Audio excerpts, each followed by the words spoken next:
Adam connut Ève, sa femme. Elle conçut et enfanta Caïn. Et elle dit, « J'ai formé un homme avec l'aide de l'Éternel. » Elle enfanta encore son frère Abel. Abel fut berger et Caïn fut laboureur.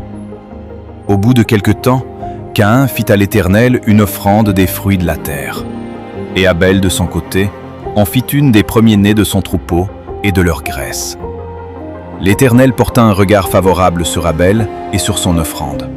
Mais il ne porta pas un regard favorable sur Caïn et sur son offrande. Caïn fut très irrité, et son visage fut abattu. Et l'Éternel dit à Caïn, « Pourquoi es-tu irrité, et pourquoi ton visage est-il abattu? Certainement, si tu agis bien, tu relèveras ton visage. Et si tu agis mal, le péché se couche à la porte, et ses désirs se portent vers toi. Mais toi, domine sur lui. » Cependant, Caïn adressa la parole à son frère Abel. Mais comme ils étaient dans les champs, Caïn se jeta sur son frère Abel et le tua. L'Éternel dit à Caïn, « Où est ton frère Abel ?» Il répondit, « Je ne sais pas. Suis-je le gardien de mon frère ?» Et Dieu dit, « Qu'as-tu fait ? La voix du sang de ton frère crie de la terre jusqu'à moi. Maintenant tu seras maudit de la terre qui a ouvert sa bouche pour recevoir de ta main le sang de ton frère. Quand tu cultiveras le sol, il ne te donnera plus sa richesse. Tu seras errant et vagabond sur la terre. » Caïn dit à l'Éternel, « Mon châtiment est trop grand pour être supporté. Voici, tu me chasses aujourd'hui de cette terre. Je serai caché loin de ta face. Je serai errant et vagabond sur la terre. Et quiconque me trouvera me tuera. » L'Éternel lui dit, « Si quelqu'un tuait Caïn, Caïn serait vengé 7 fois. » Et l'Éternel mit un signe sur Caïn pour que quiconque le trouverait ne le tuât point. Puis, Caïn s'éloigna de la face de l'Éternel et habita dans la terre de Nod, à l'orient d'Éden. Caïn connut sa femme, elle conçut et enfanta Hénoc. Il bâtit ensuite une ville et il donna à cette ville le nom de son fils, Hénoc. Hénoc engendra Irad. Irad engendra Méhujaël. Méhujaël engendra Métouchaël. Et Métouchaël engendra Lémec. Lémec prit 2 femmes. Le nom de l'une était Ada et le nom de l'autre, Tsilla. Ada enfanta Jabal. Il fut le père de ceux qui habitent sous des tentes et près des troupeaux. Le nom de son frère était Jubal. Il fut le père de tous ceux qui jouent de la harpe et du chalumeau. Tsilla, de son côté, enfanta Tubal-Caïn, qui forgeait tous les instruments d'airain et de fer. La sœur de Tubal-Caïn était Naama. Lémec dit à ses femmes, « Ada et Tsilla, écoutez ma voix. Femmes de Lémec, écoutez ma parole. J'ai tué un homme pour ma blessure, et un jeune homme pour ma meurtrissure. Caïn sera vengé 7 fois, et Lémec 77 fois. » Adam connut encore sa femme. Elle enfanta un fils et l'appela du nom de Seth.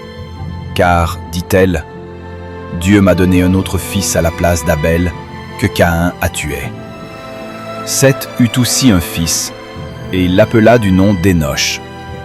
C'est alors que l'on commença à invoquer le nom de l'Éternel. Voici le livre de la postérité d'Adam. Lorsque Dieu créa l'homme, il le fit à la ressemblance de Dieu. Il créa l'homme et la femme, il les bénit, et il les appela du nom d'homme lorsqu'ils furent créés. Adam, âgé de 130 ans, engendra un fils à sa ressemblance, selon son image, et il lui donna le nom de Seth. Les jours d'Adam, après la naissance de Seth, furent de 800 ans, et il engendra des fils et des filles. Tous les jours qu'Adam vécut furent de 930 ans, puis il mourut. Seth, âgé de 105 ans, engendra Énoch. Seth vécut, après la naissance d'Énoch, 807 ans, et il engendra des fils et des filles. Tous les jours de Seth furent de 912 ans, puis il mourut. Énoch, âgé de 90 ans, engendra Kénan. Énoch vécut, après la naissance de Kénan, 815 ans, et il engendra des fils et des filles. Tous les jours d'Énoch furent de 905 ans, puis il mourut. Kénan, âgé de 70 ans, engendra Mahalaleel. Kénan vécut, après la naissance de Mahalaleel, 840 ans, et il engendra des fils et des filles. Tous les jours de Kénan furent de 910 ans, puis il mourut. Mahalaleel, âgé de 65 ans, engendra Jéred. Mahalaleel vécut, après la naissance de Jéred, 830 ans, et il engendra des fils et des filles. Tous les jours de Mahalaleel furent de 895 ans, puis il mourut. Jéred, âgé de 162 ans, engendra Énoch. Jéred vécut, après la naissance d'Énoch, 800 ans, et il engendra des fils et des filles. Tous les jours de Jéred furent de 962 ans, puis il mourut. Énoch, âgé de 65 ans, engendra Métouchéla. Énoch, après la naissance de Métouchéla, marcha avec Dieu 300 ans, et il engendra des fils et des filles. Tous les jours d'Énoch furent de 365 ans. Énoch marcha avec Dieu, puis il ne fut plus, parce que Dieu le prit.